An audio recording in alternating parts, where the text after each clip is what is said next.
Je continuerai un peu notre réflexion sur Adar Rishon, Adar Sheni, le premier Adar, deuxième Adar, avec quelques questions qui se posent notamment pour rappeler la mémoire d'une personne qui est Niftera au mois d'Adar.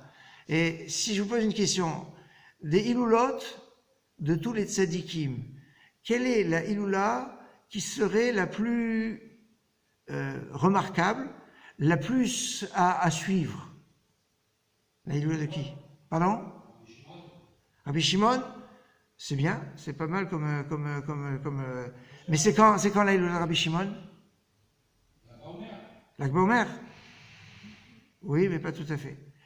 En fait, vous avez raison, c'est-à-dire le Hidaï au début dit le jour de la Gbomer, c'est le jour de la Ilula de Rabbi Shimon Bar Yochai. Et puis après il a dit mais non, c'est pas possible. C'est pas le jour de sa disparition. C'est le jour où il y a un grand dévoilement. Il s'est passé quelque chose avec Rabbi Shimon Bar Yochai. Le jour de la Gbomer, c'est sûr. Le jour où il a reçu la smicha, le jour où il a donné la smicha à ses élèves, le jour où il a dévoilé des secrets. Il s'est passé des choses. Mais est-ce que c'est vraiment le jour de sa disparition? Pas sûr. Alors, vous avez une autre proposition? Ah, eh oui, c'était téléphoné, on va dire. Parce que vous posez ces questions au mois d'Adar, évidemment. Alors, je m'attendais à ce que vous me donniez peut-être Rabbi Meir Balanès. Mais même Rabbi Meir Balanès, c'est pas évident. Est-ce que c'est le Pessar Sheni? C'est un problème encore beaucoup plus important que celui de Rabbi Shimon Bar Yochai. Mais c'est vrai, la Ilula la plus, c'est Moshe Rabbeinu. Mais est-ce que pour Moshe Rabbeinu, on est clair? Quelle date? Il y a une marloquette, il y a 3 opinions. Il y a une première opinion qui dit que c'est la plus connue, celle de Rabbi Eliezer, c'est que c'était le 7 Adar, d'une année normale, point barre. Mais il y a une opinion qui dit que c'était le 7 Adar 1, et qu'il y avait 2 Adar cette année-là.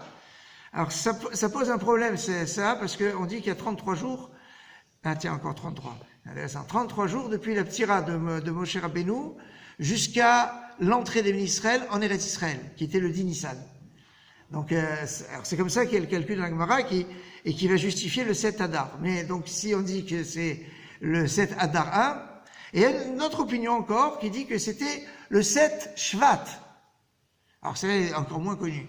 Mais on peut faire le shalom avec cette opinion, puisqu'on dit qu'un mois avant la disparition de quelqu'un, il sent qu'il part.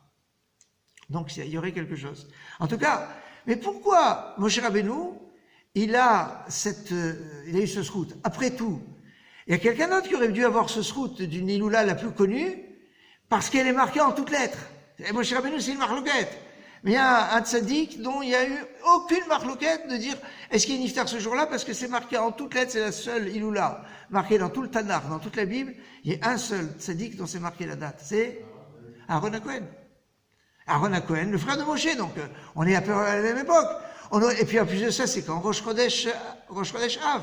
C'est une période de Yartzeit, rappelez-vous, à l'origine, et quand on parlait des Ilulot de Tzadikim, c'était un jour de jeûne, un jour triste. Donc ça serait un peu normal qu'on fasse Ilulot d'Aaron. Alors pourquoi Moshe Rabbeinu, il a eu ce route qu'il y ait eu un jour de Ilula qui soit marqué dans le monde entier? Et une des réponses qu'on pourrait donner, évidemment parce que c'est Moshe Rabbeinu, c'est notre maître, c'est le premier maître et tout, évidemment. Mais c'est aussi parce que quand on parle de Yartzeit, de jour anniversaire, évidemment on pense de la disparition, la mort, la Chevra Kadisha. Or le premier homme de Chevra Kadisha, le premier à s'être occupé d'un enterrement de quelqu'un qui n'était ni son père ni son ancêtre, c'est Moshe Rabbeinu, qui s'est occupé des ossements de Yosef. Car Moshe est Atzmot Yosef, Moshe il a pris les ossements de Yosef. Ah, Moshe Rabbeinu, il a fait pratiquement le premier personne de Chevra Kadisha, alors il a un scout spécial. Et alors donc, on va se casser la tête même de savoir, mais alors quand on va faire celui-là, Adar 1 ou Adar 2? La vérité, en général, les Ashkenazim font Adar 1, les Sfaradim font Adar 2. Pourquoi? Parce que comme on a déjà expliqué, les Sfaradim vont considérer comme Rabbi Meir Balanès, que le véritable Adar, c'est le deuxième, puisqu'il y a Purim, alors que les Ashkenazim vont dire, Stam Adar, c'est comme dit Rabbi Yehuda, c'est le premier Adar, puisque c'est le premier qui arrive. Et puis, il m'a viré dans la mitzvot. Quand on a une mitzvot qui se présente, on ne dit pas, on va faire plus tard.